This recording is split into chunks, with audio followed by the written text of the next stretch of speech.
Dear friends, it's my great honor to address you here in Paris. I would like to thank you for your invitation and especially thank Mrs. Rahavi for a very inspirational speech. My name is Charlotte Spurkeland and I'm also from the Conservative Party, and I've been serving as a Member of Parliament since January, so this is quite new for me, and this has been a great start. Coming from Norway, it's easy to take basic human rights for granted. We have them all around us every single day. We have opportunities, or the opportunities that we have in a free and open society can easily be taken for granted.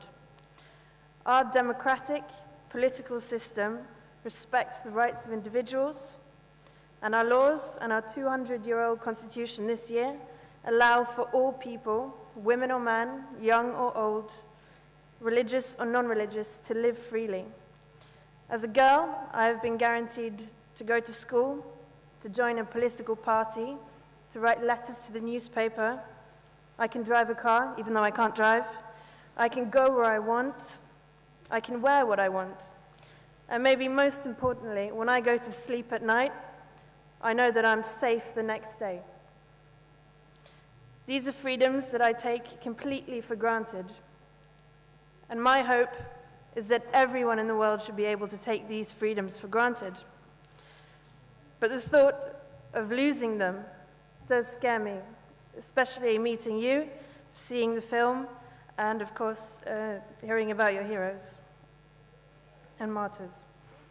I strongly believe that it is the responsibility of all countries where individuals do have the rights that I have and enjoy them, to work for the people in other countries who do not enjoy those rights to get them, and as soon as possible.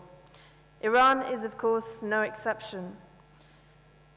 You've been kind enough to invite me here to let me learn more about your country's situation and your people in a completely different way than what the papers do in the West, and I thank you for that. And listening to your stories with your own words has made a big impact on me. It's crystal clear that the international society does have a responsibility to do more than it is doing today. Firstly, by ensuring that the people living in Camp Liberty are allowed to move to a safer corner of the world, and secondly, helping the people of Iran towards a regime change.